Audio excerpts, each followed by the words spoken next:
کتاب مقدس براہ راست یا بالواسطہ طور پر میرا ذکر نہیں کرتی، پھر بھی آپ یقینی طور پر جانتے ہوں گے کہ میرا وجود تھا۔ کیسے؟ کیونکہ آپ جانتے ہیں کہ میری بیٹی مریم موجود تھی۔ میں ایک یہودی ماں ہوں اور میرے یہودی ماں کے خواب ہیں کہ میری بیٹی کو متقی اور پرہیزگار شوہر مل جائے اور یہ کہ میرے نواسے خاص ہوں۔ کیا اس سے بہتر کوئی بات ہو سکتی ہے؟ بی بی مریم ایک نوجوان لڑکی تھی جو ناصرت کے ایک چھوٹے سے گاؤں میں رہتی تھی۔ ان کے والدین یقینی طور پر ان کی پیدائش کے دن سے ہی ان کی جسمانی تندرستی اور ان کی ساکھ کی حفاظت کے لیے ہر حد تک گئے ہوں گے۔ حضرت یوسف سے شادی کے بعد وہ ان سے اپنی توقعات زیادہ رکھیں گی۔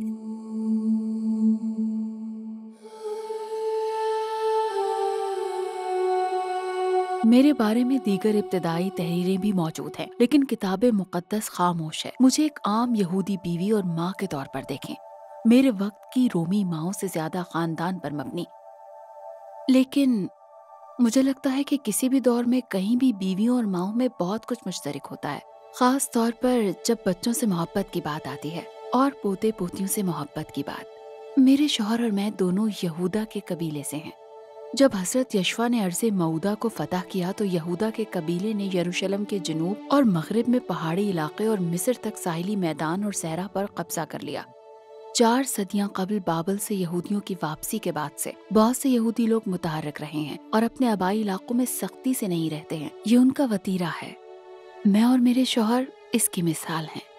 ہم ناصرت میں رہتے ہیں، اس علاقے میں جو اصل میں زبلون کے قبیلے کو دیا گیا تھا۔ جدید دور میں ناصرت کی آبادی کسی حد تک 1 لاکھ سے بھی کم ہے، جس میں اکثریت عرب ہیں۔ میرے زمانے میں ناصرت میں لوگوں کی تعداد 500 سے بھی کم تھے، جس میں تقریباً سبھی یہودی تھے، یعنی وہ بھاری اکثریت تھے۔ اتنا چھوٹا علاقہ کہ آپ تقریباً سب کو جانتے ہوں گے، لیکن اتنا بڑا کہ ایک عبادت گاہ اور شہر میں پانی کا کنواں ہے۔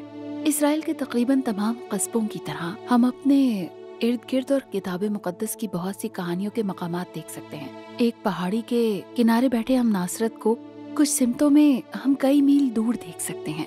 مغرب میں کوہ کارمل ہے، جہاں حضرت الیاس نے ملکہ ایزابل اور بادشاہ اخیاب کے جھوٹے انبیاء پر فتح حاصل کی تھی۔ یہ اہم جگہ ہے۔ اور جنوب میں مجدو ہے، مشہور شہر جس میں بادشاہ حضرت سلیمان کے رتھ رہا کرتے تھے۔ اس سے تھوڑا جنوب میں ہیرودیس کی جھیل ہے، جہاں حضرت جدون نے مدیانی گروہوں پر اپنی فتح کی مہم کا آغاز کیا۔ یہ کوہ گلبوا کے نیچے واقع ہے، جہاں بادشاہ ساؤل کو فلسطینیوں نے شکست دی تھی اور قتل کر دیا تھا۔ ہمارے بالکل نیچے تجارتی راستے کا ایک محرک ہے جسے سمندری راستہ کہا جاتا ہے۔ ہم چمکتے رنگوں کے اونٹوں اور تاجروں کو مصر سے دمشق تک سامان لے جاتے ہوئے دیکھتے ہیں۔ حضرت یسایہ ہمارے چھوٹے سے مقام کے بارے میں کہتے ہیں، زبولون کا علاقہ اور نفتالی کا علاقہ دریا کی راہ یردن کے پار غیر قوموں کی گلی۔ تجارتی راستہ ایک وادی یزرعیل سے نکلتا ہے، تو یہ ہمارے علاقے کے بارے میں ہے۔ کتاب مقدس میں وادی یزرعیل کے متعلق بہت سی کہانیاں موجود ہیں، لیکن میری پسندیدہ کہانی دبورہ کی کہانی ہے، اور یہ کہانی واقعی بہت دلچسپ ہے، جو قاضی اور نبیہ کی کہانی ہے۔ بی بی دبورہ چاہتی تھی کہ برق سسیرہ کے خلاف جنگ کی قیادت کرے، جو بنی اسرائیل پر ظلم کر رہا تھا، اور برق ہچکچاہٹ کا شکار تھے۔ وہ کس لیے؟ وہ چاہتے تھے بی بی دبورہ قیادت کریں۔ بی بی دبورہ نے انہیں بتایا کہ اس طرح جنگ جیتنے کا زہرہ عورت کو ملے گا۔ میں اپنی بیٹی مریم کو یہ کہانی سناتی ہوں۔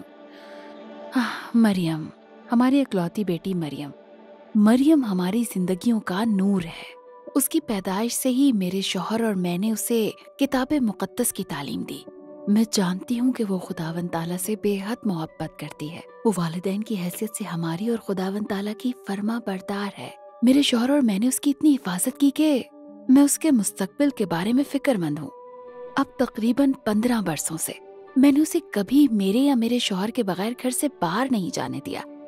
مریم ایک مثالی اچھی لڑکی ہے، ہمیں اس پر پورا بھروسہ تھا، لیکن ناصرت جیسے چھوٹے قصبے میں ایک معمولی ٹھوکر ایک لڑکی کی ساکھ خراب کر سکتی ہے، پھر اسے اچھا شوہر نہیں مل پائے گا۔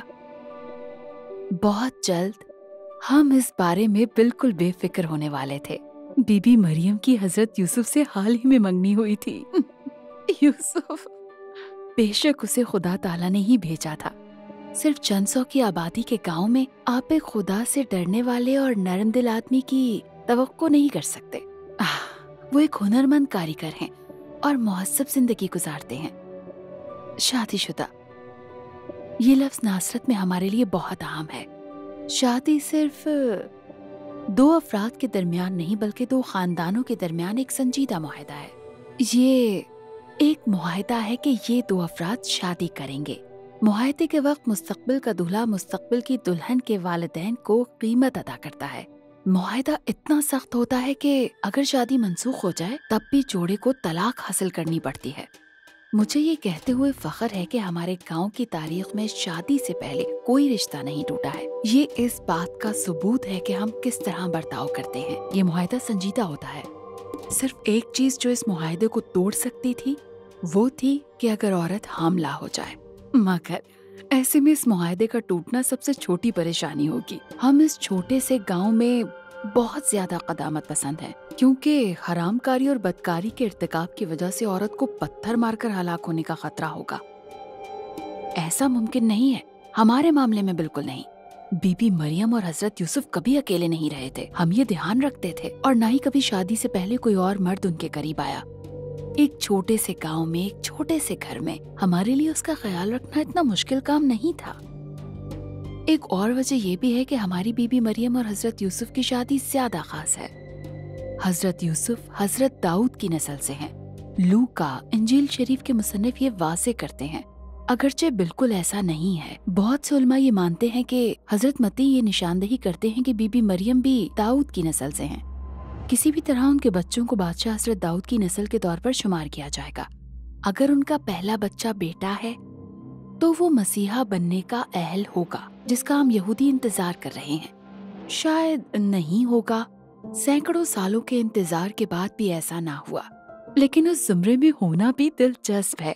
یہ ممکن ہے، اگر یہ ممکن نہیں تو بھی میں ایسا کہنا پسند کرتی ہوں۔ چند ماہ قبل بی بی الشبہ اور حضرت زکریا پر فرشتے حضرت جبرائیل ظاہر ہوئے تھے۔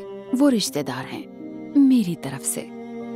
حضرت جبرائیل نے فرمایا ان کا بیٹا پیدا ہوگا، ایک بیٹا جس کا نام وہ یوحنا رکھیں گے۔ حتیٰ کہ یہ تو ان کا خاندانی نام بھی نہیں ہے، مگر بات یہاں ختم نہیں ہوتی۔ وہ بچے پیدا کرنے کی عمر سے اتنے آگے نکل چکے ہیں کہ کسی نے بھی ان کی کہانی پر یقین نہیں کیا، لیکن ایسا ہوا، بی بی الشبہ حاملہ ہوئی۔ میرے خیال میں کچھ مہینوں میں پتہ لگ جائے گا ان کا بیٹا ہوا یا نہیں، لیکن اگر ہوا تو میں شرط لگاتی ہوں آپ کو پتہ ہے اس کا نام کیا ہوگا۔ میں خواب دیکھتی ہوں کہ بی بی الشبہ کا ایک بیٹا ہے جس کا نام یوحنا ہے، ایک عظیم نبی۔ وہ رسول ہوں گے، وہ رسول جو جناب مسیح سے پہلے تشریف لائیں گے۔ شاید ایک علامتی حضرت الیاس بھی آنے والے ہیں۔ میں خواب دیکھتی ہوں کہ بی بی مریم اور حضرت یوسف اپنی شادی کے پہلے برس کے اندر ایک اولاد پیدا کریں گے۔ وہ بچہ بڑا ہو کر ایک عظیم فوجی رہنما بن جائے گا، شاید حضرت مکابی کی طرح۔ وہ نجات دہندہ ہوں گے جو یہودیوں کو ہمارے رومی سرداروں سے نجات دلائیں گے۔ میں خواب دیکھتی ہوں کہ میں ایسا ہوتا دیکھنے کے لیے کافی عرصے تک زندہ رہوں گی۔ میں اپنے نواسے کو اپنے دور کے رشتہ دار بادشاہ حضرت داؤد کی طرح اسرائیل کی قوم کا قائد بنتے دیکھوں گی۔